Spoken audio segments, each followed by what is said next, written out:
by faith, by works. Wait a minute, that's an odd term. The Bible talks about justification by faith. Paul talks about that all the time. You're justified by faith, justified by faith alone. You're justified by faith apart from works, because he's talking about going to heaven. But now we have a whole different use of the word justification in James 2. He says there's a second justification by works. The justification by faith has to do with eternal destiny. The justification by works has to do with God's intervention in history, in your life, in our lives, in our circumstances, in our prayers answered, in the power given, in the victory over, in the deliverances, in the circumstances of life. That has to come because you're declared righteous by your work, not by your belief system. He says that his faith was perfected. The word perfected means matured. It developed. His faith grew. You don't grow faith by looking for faith. You grow faith by doing the work. Because by his work, his faith was perfected. It matured. He had a bigger view of God. He had a bigger view of God's power, purpose, intervention. It all grew. If you want more faith, do more work. That is not just busy work, but the application of biblical truth in life's decisions. That is called obedience in Scripture. When the work is tied to the faith, then the faith grows. In the Olympics, you have high jumpers. They can jump about 8 feet, springing off the ground. But you also have pole vaulters. Pole vaulters can go 18 feet. High jumpers, about 8 feet. Pole vaulters, 18 feet. That's because a pole vaulter has a pole. And when they run and they put the pole in the box, the pole bends and the pole springs them higher than they could ever jump on their own. Work is your pole. He says you can only go so far with faith alone. But when you grab the work and attach it to the work propels your faith to a higher level than it existed previously. And that work typically is called for in a trial. It's typically called for in a trial. So he says, and Abraham was called a friend of God. Now, I know we like to sing the song, I am a friend of God. That's a lioness song. A lot of God's children are not friends of God. To be a friend of God speaks of an intimacy that has been developed because of the growth of faith and your experience of God intervening in your circumstances. If God is not intervening, his presence is not being manifested, it's because the intimacy is not there. But when the intimacy is there, two things happen. God in the Old Testament called Abraham his friend, but then people saw all that God was doing in Abraham and they said, he must be a friend of God. Has anybody ever called you a friend of God because they saw what God was doing in you and through you that benefited you and from you benefited others too? Because the hookup is so tight and so close that it becomes visible in history, not just academic in the head. It is a relationship that is obvious. So a lot of Christians aren't God's friends. Some of you, and some of us have kids and they're not our friends. They're our child.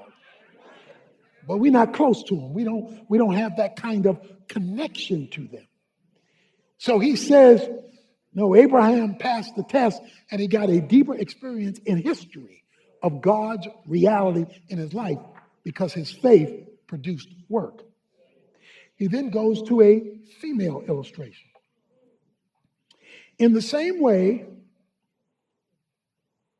was not Rahab the harlot also justified by works when she received the messengers and sent them out by another way? He says, was not Rahab the harlot justified by works. When she received the spies and turned them out another way, okay? So you all remember the biblical story, Joshua fit the battle of Jericho, okay? So in the book of Joshua, God tells Joshua to go to this pagan city and he's going to judge it. So they sent in a couple of spies to spy out the land. Rahab lived in the red light district. Wherever you see Rahab's name in the New Testament, her occupation is always attached to it.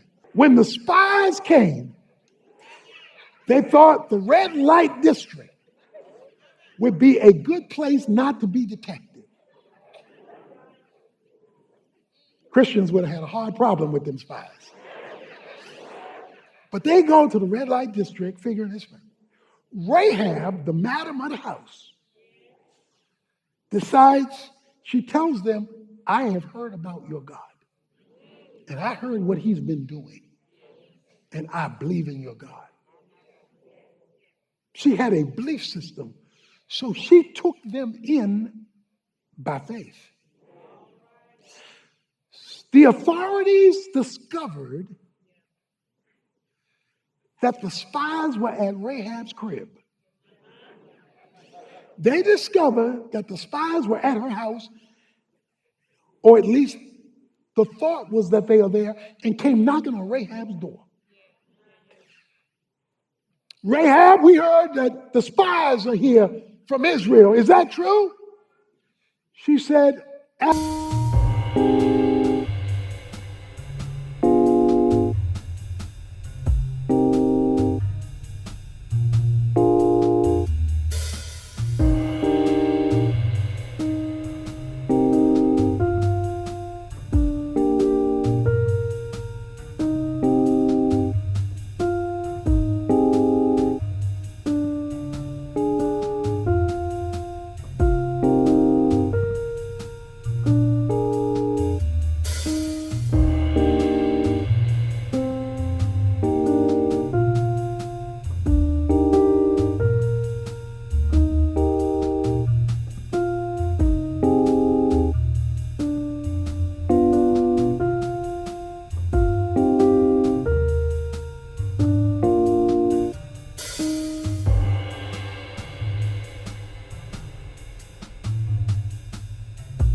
absolutely not. She lied.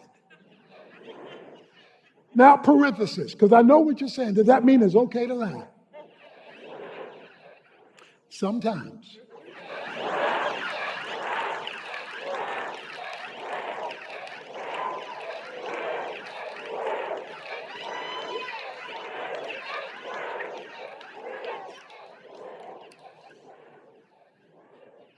Now, some of y'all took that further than it was intended.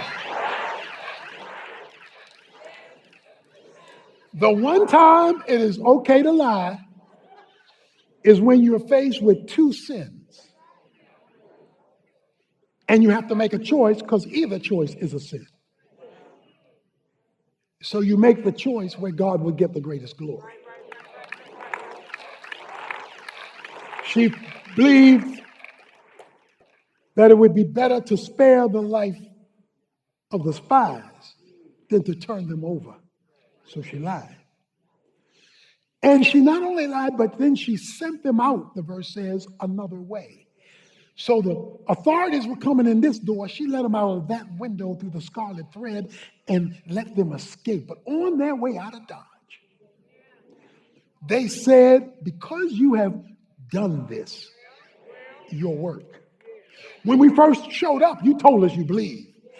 But because of what you just did, your work, you gather all of your family, you bring them into your house, and when we shut this mama down, you and everybody in your house will be spared.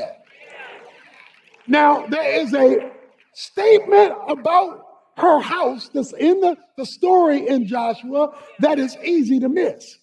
It says her house was embedded in the wall. So her house was attached to the wall. That means that when the walls of Jericho fell down, there was a piece of the wall still standing. There was a piece of the wall still operating because her house was attached.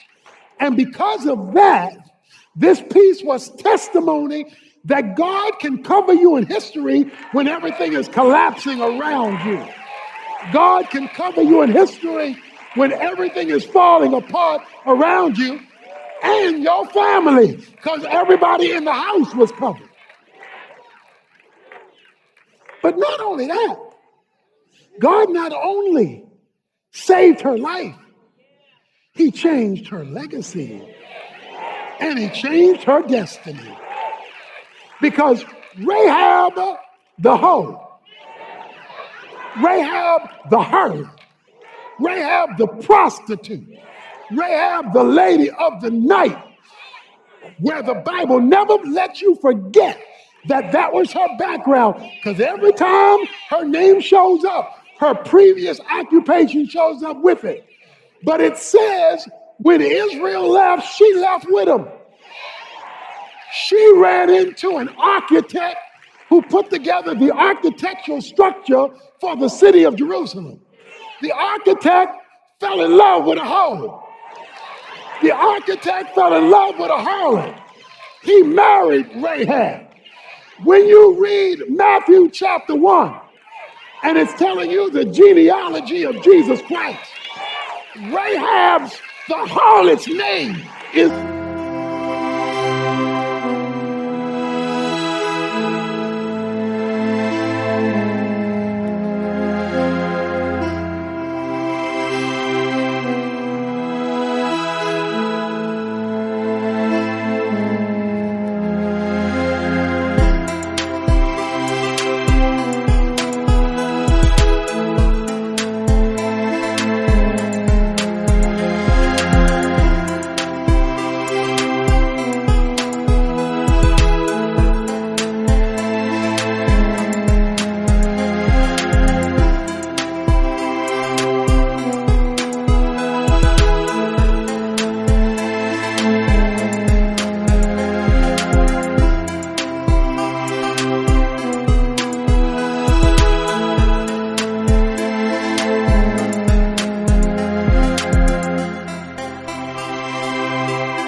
there. She's in the line of Jesus Christ. When you read Hebrews chapter 11, and it tells you about all the great people of faith, Rahab's name is all up in there. So what God tells you is, you may have had a bad background, but if your faith will go to work, I can change your future destiny. I can change where you wind up. Because her faith was working with her work. She didn't just believe it, she moved on it. And when she moved, history got